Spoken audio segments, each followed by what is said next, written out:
Hi friends, welcome to Nagas Media. ரொம்ப பரபரப்பா கிளம்பிட்டு இருக்கோம். எங்கன்னு பாத்தீங்கன்னாக்க பல மாதங்களா நினைச்சிட்டு இருந்த திருச்செந்தூருக்கு பழனிக்கு போறோம். ஃபர்ஸ்ட் பழனிக்கு போயிட்டு அங்கேருந்து நம்ம வந்து பழமுதிர்ச்சோலை போறோம். அங்கேருந்து வந்து திருப்பரங்குன்றம் போறோம். அங்கேருந்து திருச்செந்தூர் போறோம். மொத்தம் சாய் செம்ம சந்தோஷமாயிட்டா. எந்த ஊருக்கு போறோம்? மதுரைக்கு சாய் எந்த ஊருக்கு போறோம்? அங்க ஒரு சிரிப்பு.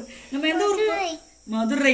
இப்ப டைம் வந்து பாத்தீங்கன்னா ஏர்லி மார்னிங் 3 o'clock. அதாவது பிரம்ம முகூர்த்தத்துல நம்ம 2 மணிக்கு ரெடி ஆயிட்டோம். எல்லாரும் கிளம்பி வெளியில வர்றதுக்கு 3 மணி. சாமி கும்பிட்டு ரெடி ஆயிட்டோம். இப்ப நம்ம வந்து போயிட்டு சாமியை கும்பிட்டுட்டு வருவோம். எல்லா சாமியும் அங்க முடிஞ்ச வரைக்கும் நான் வீடியோ எடுத்து காட்டுறேன். ஆமா, எல்லாருமே நல்லபடியா கிளம்பியாச்சு. மகி பாத்தீங்கன்னா கீழே காரை ரெடி பண்ணி மகி அந்த காரை போட்டு தொடன்னு துடைப்பாரு. மழை வர்ற மாதிரி இருந்தா கூட காரை கொண்டு போய் வெளியில நிப்பாட்டிடுவாரு. ஏன்னா மழையில அந்த கார் வந்து கிளீன் ஆயிடுமா. அதனால எங்க மாமியார் பாத்தீங்கன்னா நான் 2 மணிக்கு எந்திரிச்சேன்னா எனக்கு கேமரா நம்ம வச்சிருக்கோம்ல, எனக்கு அதுல போட்டோ வருது. கரெக்டா 1:45 1:30 இருக்கும். அந்த நேரத்துக்கெல்லாம் எங்க மாமியார் போய் கோலத்தை போட்டுட்டாங்க. ஏன்னா நான் எங்க மாமியார் கிட்ட சொல்லியிருந்தேன், அம்மா நான் காலையில பிரம்ம முகூர்த்த பூஜை பண்றேன்ல, அதுக்கு முன்னாடி கோலம் போட்டா முடிஞ்சா பண்ணுங்க, இல்லைனாட்டி சாயங்காலத்துல கோலம் போட்டுருங்க, காலையில மெனக்கிட்டு எந்திரிக்க வேண்டாம்னு சொன்னா இவங்க என்ன பண்றாங்க, டெய்லியுமே நான் எந்திரிக்கிறதுக்கு முன்னாடி வாசல்ல கோலம் போட்டுருவாங்க. அது எனக்கு ரொம்ப சந்தோஷமா இருக்கும், பெருமையா இருக்கும் மாமியாரை நினைச்சா. நாங்க பாத்தீங்கன்னா ஃபர்ஸ்ட் நம்ம போன இடம் வந்து பழனி கோயிலுக்குள்ள. வந்து நிறைய பேர் பாத்தீங்கன்னா மேல கேமராலாம் எடுத்துட்டு வந்திருந்தாங்க. பட் நாங்க எந்த கோயிலுக்குள்ளேயுமே கேமரா எடுத்துட்டு போகல. ஏன்னா நம்ம போனது சாமி கும்பிட, கையில செல் இருந்துச்சுன்னா வீடியோ எடுக்க தோணும், இல்ல நம்ம சும்மா நிக்கிறது நேரத்துல கூட அந்த செல் எடுத்துணுன்றதுக்கு தோணும். அதனால எதுவுமே அதெல்லாம் இது எடுத்துட்டு போக வேண்டாம்னு முடிவு பண்ணிட்டோம். எல்லா இடத்துலயுமே அந்த செல்லை வைக்கிறதுக்கு சேஃப்டி லாக்கர் மாதிரி இருக்குல்ல, அதுல வச்சுட்டோம்.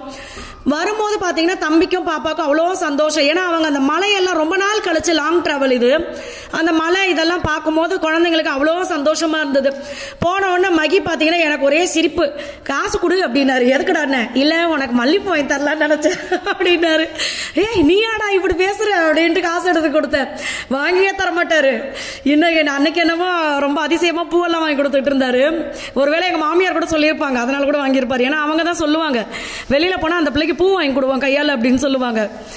அதுக்கப்புறமா பாத்தீங்கன்னா எல்லாத்தையும் இது பண்ணி வச்சுட்டு நாங்க வந்து அந்த கீழே வந்தாச்சு.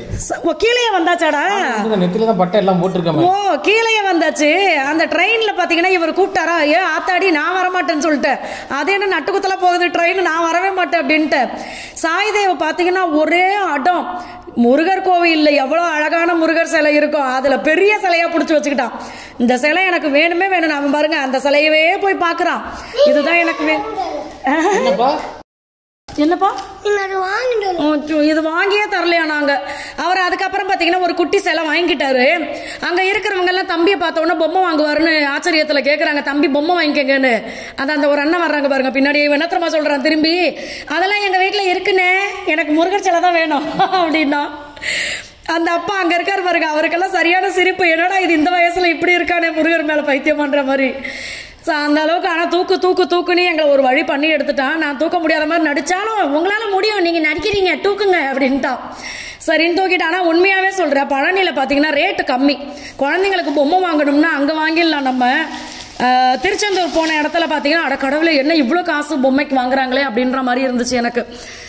அதனால அதுக்கப்புறம் வெயில் தாங்க முடியலையா, ஆளுக்கு ஒரு ஐஸ் வாங்கி வாயில போட்டு முழுங்கிக்கிட்டு எல்லாம் வேர்த்து விறுவிறுத்து. ஏன்னா கார் அவ்வளோ அனல்ல இருந்தனால ஏறிட்டு முடியல. அடுத்து வந்து அம்மா வந்து பாத்தீங்கன்னா கணக்கன்பட்டி வந்து அவங்க போனதில்லை அம்மா. பட் நம்ம கணக்கன்பட்டி வந்து நம்ம வந்து போவோம் அப்படின்னு சொல்லி பிளான் பண்ணவே இல்லை. பட் அம்மாக்காக நாங்க அழைச்சிட்டு போனோம் நாங்க. ஆமா, இன்னொரு முக்கியமான விஷயம் சொல்லிடுறேன். எப்பவுமே என் மாமியாரை காமிச்சு நான் அவங்கள பத்தி பெருமையா 2 வார்த்தை சொல்லிட்டா ஒரு சிலர் என்ன தெரியுமா சொல்வீங்க, மாமியார் நல்லா ஐஸ் வைக்கிறீங்க அப்படின்னு சொல்வீங்க. ஐஸ் வைக்கிறதுக்கு என் மாமியார் கிட்ட பவுனும் நகையும் கிடையாது, லட்சமா கோடியா பணமும் கிடையாது. சரிங்களா? அவங்க வந்து எனக்கு கரெக்டான மாமியாரா இருக்காங்க. மாமியார் அப்படின்றத விட இப்ப சில பேர் பாத்தீங்கன்னா நம்ம சொன்ன விஷயத்துக்கு மீறி வீம்புக்குனே சில விஷயங்கள் பண்ணுவாங்க. எங்க மாமியார் அந்த மாதிரி பண்ண மாட்டாங்க. எனக்கு அவங்க மேல ஒரு பாசம். ஓகே நம்மளுக்கு வந்து எல்லா விஷயத்திலயும் கரெக்டா இருக்காங்க, என்னுடைய சூழ்நிலையை புரிஞ்சு அவங்க நடந்துக்குவாங்க. எக்ஸாம்பிள் இந்த கோலமே நீங்க எடுத்துக்கங்களேன், நான் 5 மணிக்கு விளக்கேத்துறேன் அப்படின்னா அவங்க 4 மணிக்கு கோலத்தை போட்டு முடிச்சிருப்பாங்க. அதுக்கப்புறம் கோலத்தை போட்டுட்டு வந்து தூங்குவாங்க. சோ அந்த மாதிரி. அதே மாதிரி பாத்தீங்கன்னா அவங்கள வேலையை விட்டு நாங்க ஆயிடுச்சு 1 வருஷம் ஆயிடுச்சு எங்க மாமியார் வேலையை விட்டு நின்று. வேலைக்கு போகாதீங்கம்மான்னு சொல்லிட்டோம். ஏன்னா அவங்க வந்து மகி சொல்லிட்டே இருப்பாங்க, அவங்க சின்ன வயசுல இருந்து ரொம்ப கஷ்டப்பட்டிருக்காங்க அப்படின்னு சொல்லி. எனக்கு தெரிஞ்சு அவங்க காலேஜுக்கு வேலைக்கு போயிட்டு இருந்தாங்க, அதுல பல மாடி ஏறி இறங்கணும். அதனால நாங்க என்ன பண்ணிட்டோம்னா, நம்ம பிசினஸ் ஆரம்பிச்சதுக்கு அப்புறமா பாத்தீங்கன்னா நீங்க வேலைக்கெல்லாம் போகாதீங்கம்மா அப்படின்னு சொல்லிட்டு, அதுக்குன்னு எனக்கும் அவங்களுக்கும் சண்டையே வராது, எதுவுமே மனஸ்தாபமே இருக்காது அப்படின்னு கிடையாது. இருக்கும் 1-2 விஷயங்கள் இருக்கும், அதை வந்து நாங்களே சரி பண்ணிப்போம். ஒண்ணு அவங்களே வந்து என்கிட்ட பேசிடுவாங்க, இல்ல நானே அவங்க கிட்ட பேசிடுவேன். அதுக்குன்னு அவங்களும் எங்க கிட்ட பணத்தை எதிர்பார்த்து பேசல, நாங்களும் அவங்க கிட்ட பணத்தை எதிர்பார்த்து பேசல. இன்னொரு விஷயம் பாத்தீங்கன்னா, இப்ப நம்ம ஒரு வீடு கட்டுறதுக்கு எவ்வளவு பிரச்சனைகள் இருக்கும், பண பிரச்சனை இருக்கும். அந்த மாதிரி சூழ்நிலையில எங்க மாமியார் சொன்னாங்க, இப்படி அவங்களுக்கு 2 வீடு இருக்கு, அதுல வந்து 3 வீடு இருந்துச்சு, அது 2 ஆயிருச்சு சரிங்களா, வேற காரணத்தினால. சோ அதுல ஒரு வீடை பாத்தீங்கன்னா நான் வித்து உங்களுக்கு அதுல எவ்வளவு பணம் வருதோ நீங்க எடுத்துக்கங்கப்பா அப்படின்னு சொன்னாங்க. அது கூட நாங்க வேண்டாம்னு சொல்லிட்டோம். நீங்க இருக்கிற வரைக்கும் அதை எதுவுமே பண்ணாதீங்கம்மா, உங்களுக்கு அது எப்பவுமே இருக்கட்டும், உங்ககிட்ட இருந்து நாங்க எதுவுமே எதிர்பார்க்கல, நீங்க எங்க கூட இருந்தா போதும், அவ்வளவுதான், அப்படிதான் சொல்லியிருக்கோம்.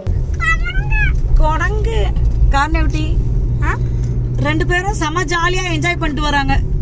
அம்மாவுக்கு வந்து ரொம்ப பிடிச்சது வந்து கணக்கன்பட்டி கோயில் ரொம்ப பிடிச்சது சொன்னாங்க, அடிக்கடி போலாம் அப்படின்ட்டு இருந்தாங்க. இப்ப இங்க நிறைய குரங்கா இருக்குது. அன்னபூர்ணி வாங்கலாம். அடுத்தது பாத்தீங்கன்னா பழமுதிர்ச்சோலை. அடடா, என்ன ஒரு அழகான இடம் தெரியுங்களா, வர்ற வழியெல்லாம் அவ்வளவு அழகா இருந்துச்சு இடமே. அந்த கோயில் இருக்கிற இடம் பாருங்களேன், பின்னாடி முன்னாடி, அடடா இந்த அழகு வந்து ரொம்ப அழகு, அதை வந்து நம்ம கணக்கிட்டெல்லாம் சொல்ல முடியாது, அவ்வளவு அழகு. அதுவும் போற வழியெல்லாம் பாத்தீங்கன்னா குரங்கூஸ் எல்லாம் பாத்தீங்கன்னா அவ்வளவு அழகு. நான் சக்கரவள்ளி கிழங்கு கொண்டு போயிருந்தேன், அவங்களுக்கு போட்டேன். எனக்கு அப்பதான் தோணுச்சு, அடடா நம்ம வாழைப்பழம் எதனா வாங்கிட்டு வந்திருந்தா கொடுத்துருக்கலாமே அப்படின்னு. எங்களுக்கு எதுவுமே தோணல ஃபர்ஸ்ட்.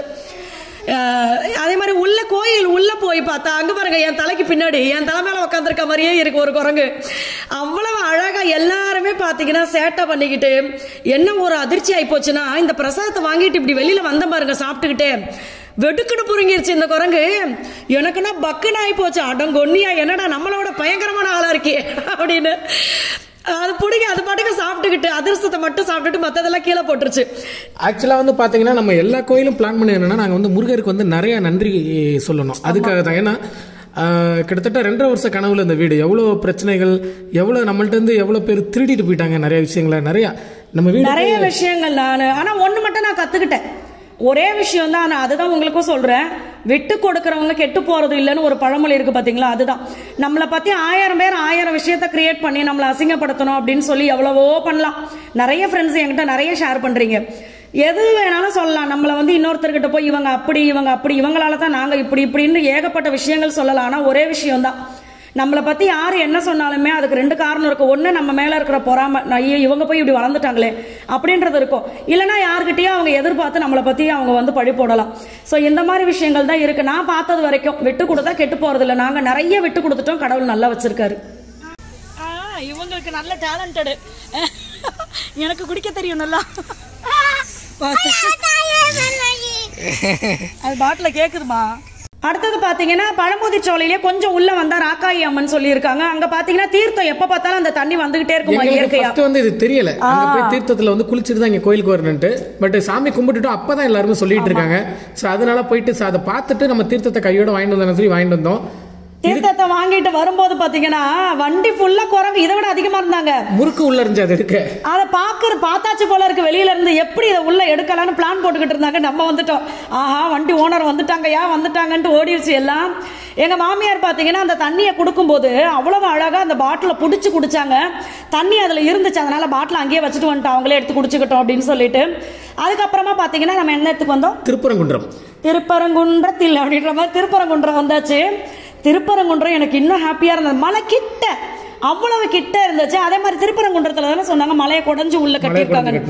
அவ்வளவு அழகா முருகர் பாத்தீங்கன்னா எல்லாருமே ரொம்ப அழகா இருந்தாங்க. மகி ஆரம்பிச்ச விஷயத்த நான் இடையில பேசிட்டேன். அப்பாத என்னன்னா, நாங்க வந்து வேண்டதுக்காக இத்தனை கோயிலுக்கு போகல, நன்றி சொல்றதுக்காக இத்தனை கோயிலுக்கு போயிருக்கோம். ஏன்னா எங்களுடைய வாழ்க்கையோட ஆரம்ப கட்டம், இதை வந்து இவ்வளவு தூரத்துக்கு நம்ம நல்லா வந்துட்டோம், இதை நம்ம சொல்றதுனால அசிங்கம் நான் என்னைக்குமே நினைக்க மாட்டேன்.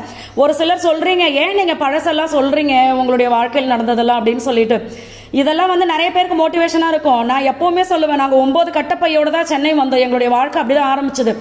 ஆனால் நிறைய விஷயங்களில் பார்த்தீங்கன்னா பொறுமை, விட்டு கொடுக்கறது, எந்த ஒரு இதுலேயும் நம்ம தலையிட்டுக்காம நம்ம வாழ்க்கை உண்டு நம்ம உண்டுன்னு இருந்துட்டோம் அப்படின்னா கடவுள் கை கொடுத்து நம்மளை வந்து தூக்கி விடுவார் அப்படின்ற மாதிரி இருந்துச்சு. குறிப்பா சுத்தி நடக்கிற விமர்சனங்களுக்கு நம்ம வந்து செவி கொடுக்க கூடாது. அவ்வளவுதான். சொல்றவங்க சொல்லிட்டே தான் இருப்பாங்க. பேசுறவங்களுடைய வாயை என்னைக்குமே அடைக்க முடியாது. ஆனா ஒண்ணு, பேசுறவங்க என்னைக்கு அடுத்தவங்களை பத்தி பேசுறதை நிப்பாட்டுறாங்களோ அன்னையில இருந்து அவங்களுடைய வாழ்க்கையில வளர்ச்சி ஆரம்பம். ஸோ இதுதான். அதனால வந்து எப்பவுமே யாரை பத்தியுமே நம்ம எதுவுமே பேச வேண்டாம், அதை இன்ட்ரெஸ்டா கேட்கவும் வேண்டாம். நம்ம வாழ்க்கை உண்டு. திருச்செந்தூர் பாருங்க, சாய்குட்டிக்கு காலையிலேயே எழுப்பி அவன் வந்து என் கையில வேல் வரைஞ்சு விடுங்கம்மான்னு சொன்னான். என்னோட லிப்ஸ்டிக்கை வச்சு வேல் வரைஞ்சிட்டு அவன் நெத்தியில பாத்தீங்கன்னா சந்தனத்தை வச்சு இந்த மாதிரி பொட்டு வச்சுட்டு எல்லாருமே நல்லா ரெடி ஆகிட்டு திருச்செந்தூர் உள்ள கோயில் போக ஆரம்பிச்சிட்டோம். இங்கேயும் பார்த்தீங்கன்னா சாத்தாடி சரியான கூட்டம் அவ்வளோ கூட்டம். என்ன சொன்னாங்க எல்லாருமே, ஹாலிடே ஆரம்பம் ஆயிடுச்சு, பிள்ளைங்களுக்கு எல்லாம் ஸ்கூல் லீவ், அப்போ எல்லாருமே இந்த நேரத்தில் தான் வருவாங்க கோவிலுக்கு. அதே மாதிரி இன்னொன்று திங்கக்கிழமை கூட்டம் அதிகமாக இருக்கும் அப்படின்னு சொல்கிறாங்க. அதனால தான் உங்களுக்கு இந்த நேரம். ஆனாலும் ஓகே, எங்களுக்கு என்னன்னா நாங்கள் அவரை எப்படியாவது பாத்துறணும், பல மாதங்களாக நினைக்கிறோம். எப்படியாவது நைட்டே நாங்கள் டிராவல் பண்ணி திருச்செந்தூர் வந்துட்டோம். ரூம் போட்டோம். ரூம் வந்து சின்ன ரூம், வந்து 2 பேர் தங்குற மாதிரி இருந்த அந்த ரூம் வந்து 4000 ரூபாய். உள்ள போயிட்டு வந்துட்டோம். அந்த செல்லை இங்கேயே வச்சுட்டு போனதுனால மற்ற எதுவுமே நான் வீடியோ எடுக்கல. கோயிலுக்குள்ள போயிட்டு சட்டை இல்லாம தான் வரணும்னு சொல்லியிருந்தாங்க. அதனால மகியெல்லாம் டிஷர்ட்லாம் கழட்டிட்டாங்க. சாமியை கும்பிட்டுட்டு அதுக்கப்புறமா வெளியில வந்து இங்க பாத்தீங்கன்னா சாப்பிட்றதுக்கு வந்தாச்சு. அப்புறம் எனக்கு பசிக்க முடியல, சாப்பிடக்கூடாதுன்ற மாதிரி எல்லாருக்குமே பசி. சாப்பிட்டுட்டு இது பாத்தீங்கன்னா நாங்க ரிட்டர்ன் வர்ற வழியில வந்து தூத்துக்குடியா எந்த இடம்? ஆமா, தூத்துக்குடிக்கு முன்னாடி அங்க வந்து கருப்பட்டி இது அது என்ன சொல்றது, பியூரா கருப்பட்டி வித்துட்டு இருந்தாங்க. அங்கே காய்ச்சி அங்கே உருட்டி கொடுத்தாங்க, கொட்டாங்கச்சி போட்டு எல்லாருக்கும். இது வந்து காய வச்சது, அது உடனே பண்ண முடியாது. காய்ச்சினது அங்க வந்து அங்கேயே செய்யறாங்க. நேச்சுரலா நம்மளுக்கு கிடைக்குது. அந்த நம்பிக்கையில நம்மளும் பாத்தீங்கன்னா வாங்கியாச்சு. ஏன்னா அங்கேயே செய்யற இதெல்லாம் எங்களுக்கு காமிச்சாங்க, காட்டினாரு அவர். அதனால நம்ம வந்து அங்கேயே வாங்கியாச்சு. அந்த கருப்பட்டியை நான் எதுக்கு வாங்கினேன் அப்படின்றது உங்களுக்கு ஒரு வீடியோல சொல்றேன், ஒரு முக்கியமான வீடியோ. நான் அது உங்களுக்கு சொல்றேன். அதை செய்யும் போது நான் உங்களுக்கு காட்டுறேன். நிறைய பேருக்கு அது யூஸ்ஃபுல்லாவே இருக்கும். லேகிய மாதிரி ஒரு விஷயம் பண்ண போறேன், அதை நான் காட்டுறேன் உங்களுக்கு. அந்த இதை வாங்கிட்டு தம்பி பாப்பா பார்த்தீங்கன்னா இறங்கி, அவங்களுக்கு இது புதுசாக இருக்குது. புதுசாக அம்மா இதை நான் போய் நான் பார்த்துட்டு வர்றேம்மா அப்படின்ட்டு இறங்கி போய் அதெல்லாம் ஏதோ பிள்ளைங்களுக்கு பார்க்காத விஷயம் மாதிரி புதுசாக பார்த்துட்டு இருந்தாங்க. ஒன்று ஒன்றா இனிமேல் தானே கற்றுக்கணும் அந்த மாதிரி. ஸோ நான் வந்து நிறைய விஷயங்கள் வந்து என்ன சொல்கிறது, ஒவ்வொரு வீடியோவில் வந்து நம்ம சொல்கிற விஷயங்களை நீங்கள் என்ன சொல்கிறீங்கன்னா மோட்டிவேஷனாக இருக்குது எங்களுக்கு இது அப்படின்னு சொல்லி நிறைய ஃப்ரெண்ட்ஸ் சொல்லுவீங்க. இப்போயும் நான் உங்களுக்கு ஒரு விஷயம் சொல்கிறேன். என்னன்னா எப்பவுமே வந்து நம்ம சாமி கும்பிட போகும்போது நம்ம இன்னொரு விஷயம் இதை சொல்லிடுறேன். சாமி கும்பிட போகும்போது சாமி கிட்ட அது கொடுங்க இது கொடுங்கன்னு நம்ம வேண்டணும் அப்படின்னா கோயிலில் போய் எந்த சாமியாவும் நம்ம பார்த்து ரொம்ப நேரம் வேண்ட முடியாது. அதனால நீங்க டக்குன்னு எங்களை எப்பவுமே நிம்மதியா வச்சுக்கோங்கப்பா. நாங்களும் யாருக்கும் கெடுதல் செய்யக்கூடாது, எங்களுக்கும் யாரும் கெடுதல் செய்யக்கூடாது, அவ்வளவுதான் அப்படின்னு சாமியை கும்பிட்டுக்கோங்க. இன்னொரு முக்கியமான விஷயம் என்னன்னா, திருச்செந்தூர் கோயிலுக்குள்ள போயிட்டு அவ்வளவு கூட்டம் அலமோதுது. அங்க நின்று சாமியை கும்பிட்டுட்டு எல்லாருமே பாத்தீங்கன்னா போங்க போங்க போங்க போங்கன்னு அப்படியே அனுப்பிக்கிட்டே இருக்காங்க. சாமியை பார்த்தாச்சா கிளம்புங்க கிளம்புங்கன்னு சொல்லிட்டு. மகி பாத்தீங்கன்னா கையில சாய் தேவை வச்சிருக்காரு. அப்படி இப்படி கிளம்பி வந்தாரு பாருங்களா. அங்க செக்யூரிட்டி அக்கா என்ன திரும்ப பண்ணாங்க, அங்க சாமியுடைய கருவறை பக்கத்துல இருக்கிற அக்கா, தம்பி நீங்க குழந்தைய வச்சிருக்கீங்க, நீங்க சரியா சாமியை பார்த்திருக்க மாட்டீங்க, போய் நல்லா பார்த்துட்டு வாங்கன்னு சொல்லிட்டாங்க. எனக்குன்னா அவ்வளவு ஆச்சரியம். ஏன்னா நான் மகி கிளம்பின உடனே நான் பின்னாடியே கிளம்பி வந்துட்டேன். லட்சக்கணக்கான பேர் வந்தாங்க. 5 நிமிஷம் நானும் அப்படியும் கருவறையில முன்னாடி முருகர் முன்னாடி. சத்தியமா எனக்கு அந்த கடவுள் கொடுத்த ஒரு பாக்கியமா தான் நான் நினைச்சுக்கிறேன். மகிக்கு எனக்கு என்னையும் அப்படி மட்டும் சொல்லவே இல்லை. அந்த அக்கா அதுவும் போனவரை கூப்பிட்டு சாமியை கரெக்டா இது நல்லா கும்பிடுங்கப்பா பார்த்துன்னு சொல்லவுமே நாங்க நின்று சாமியை நல்லா கண்ணார மனசார நல்லா பார்த்துட்டு அப்பாவுக்கு நன்றியை சொல்லிட்டு தான் வந்தோம். அதனால வந்து இதை கூட நீங்க ஒரு சிலர் நினைக்கலாம், என்ன இப்படி சொல்றீங்க, அது எப்படி உங்களை மட்டும் சொல்லுவாங்க அப்படின்னு சொல்லிட்டு. அது எனக்கும் தெரியாது, கடவுளோட இது. ஏன்னா கடவுள் வந்து எங்க வாழ்க்கையில நிறைய விஷயங்கள் நடத்தியிருக்காரு, எங்களுக்குன்னு கிடையாது. நிறைய பேர் வாழ்க்கையில பாத்தீங்கன்னா முருகர் வந்து அவ்வளவு அதிசயங்களை பண்ணியிருக்காரு. அது மாதிரி எங்க வாழ்க்கையிலயும் பண்ணியிருக்காரு, உங்களுக்கும் பண்ணுவாரு. அதுக்கப்புறம் வந்து பாத்தீங்கன்னா உப்பு எடுக்கிற இடம் அங்க போய் பார்த்தோம். ஃபர்ஸ்ட் வாட்டி நானும் இப்பதான் பாக்குறேன். தம்பி எல்லாம் செம்ம ஆச்சரியமா பாத்துக்கிட்டு இருந்தான், கையில எடுத்து பாக்குறான் அந்த உப்பெல்லாம். ரொம்ப ஜாலியா நிம்மதியா இருந்துச்சு இந்த ட்ரிப்பு. அடுத்த vlogல நம்ம பார்க்கலாம். ஸோ எல்லா ஃப்ரெண்ட்ஸ்க்குமே ரொம்ப ரொம்ப நன்றி. நீங்களும் நல்லா இருக்கணும், நாங்களும் நல்லா இருக்கணும். பாய்.